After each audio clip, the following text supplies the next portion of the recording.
How's it going, guys? We're going to be talking about execution. Execution is vital because if you cannot execute an exercise properly, there's no point in doing it. In order to build muscle, you have to create tension in the muscle. Proper execution leads to better tension, right? A lot of people think that more weight means more tension or more damage done to the muscle, but it doesn't always, and usually the case is that it doesn't. Here's why. When we try to move weight, the body's actually very efficient at moving weight, and it does this to keep the body safe, all right?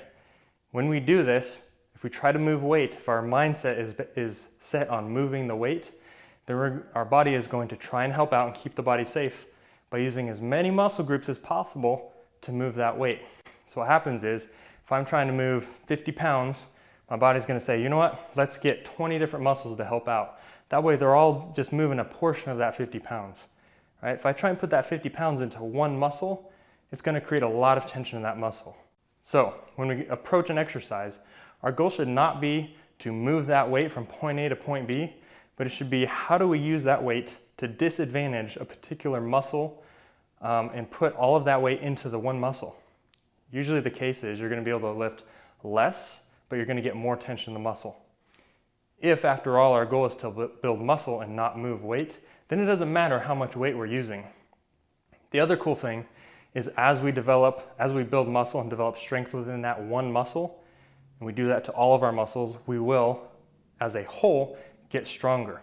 So don't feel like because you're using less weight for better execution and more tension, that you're gonna get weaker.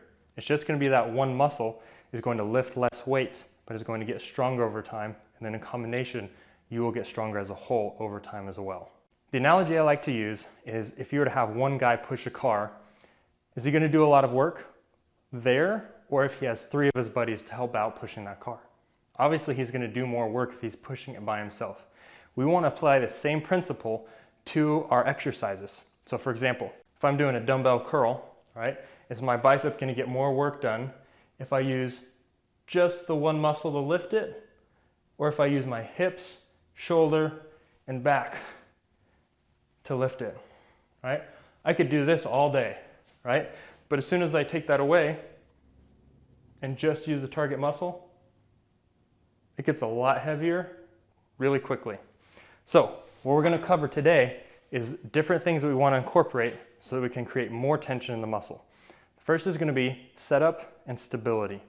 So when we approach an exercise, we wanna try and keep everything in the body still and stable except for the target muscle. So if it's going to be biceps, we either want to be sitting or standing, depending on the exercise and what our goal is, and we want to stabilize.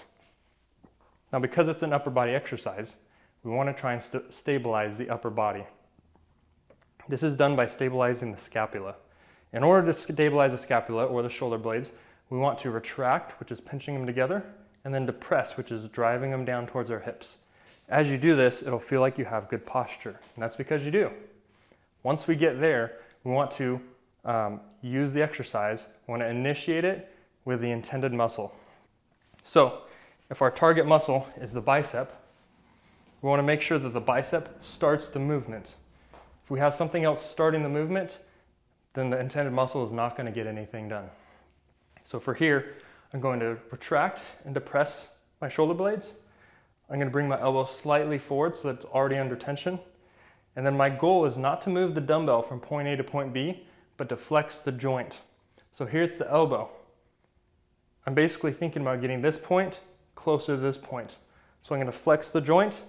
I'm going to make sure the bicep starts the movement. And a little drill that I do to practice this is I'll hold everything still and go bend, straighten, bend, straighten, making sure that the bicep is starting the movement. The slower you go, the easier it is to get rid of other muscle groups from helping out. All right? Once I feel like I've mastered that, at least for the time being, then I'll actually get into the movement. The next thing that I want you to incorporate is I want you to start slow and then accelerate. What happens when you start slow and then accelerate is that you don't actually get to accelerate because there's no momentum, right? So this will create more tension in the target muscle. Start slow and then accelerate. And you'll notice that my elbow is staying in position this whole time, and then my shoulder's not coming back, my elbow's not coming back. Right? The two main most common problems I see with a dumbbell curl is I see the elbow come back and then the elbow come forward because we're thinking about moving the dumbbell, or I'll see the shoulder come forward to help out. Or the worst one of all is the leaning to get the weight up. All right? So it does no good to get an extra rep if the bicep's not even doing the work. The next thing I want you to incorporate is actually squeezing and flexing the muscle in the middle of the rep. So we'll set up and stabilize, bring the elbow slightly forward, initiate with a target muscle, start off slow and then accelerate. And I'm going to mash the inside of my elbow together, squeeze and flex that bicep. Squeeze, and then the last step is going to be slowly lower. Right? Why do we do this? Because muscles are actually stronger in the eccentric, which is usually the lowering portion of a motion, or when they're getting longer, than they are in the concentric, which is when they get short.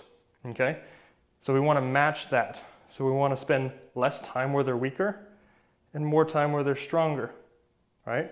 Which this means that every second that we're doing a rep, we're getting the most out of that rep. So now that we've covered the steps for execution, I want you to apply these principles to all of your exercises.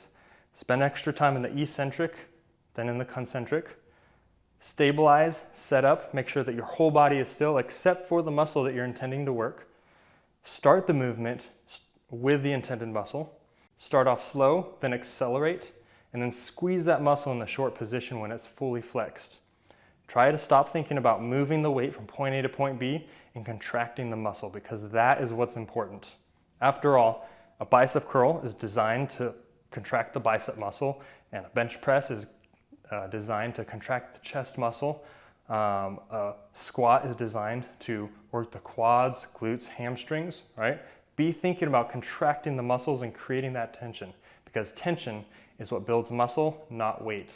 So now if you're thinking about how do I know how much weight to use, the best rule of thumb is, can I execute properly at this weight? If you can't execute properly at that weight, then you need to decrease it. If you can execute properly at that weight, increase it until your execution fails, and then back off until you can create that proper execution and really contract the muscle with quality. I hope this helps you with your execution, whether you're just watching this as a YouTube video or if you're doing one of my online programs. Execution is everything. Now go out and practice.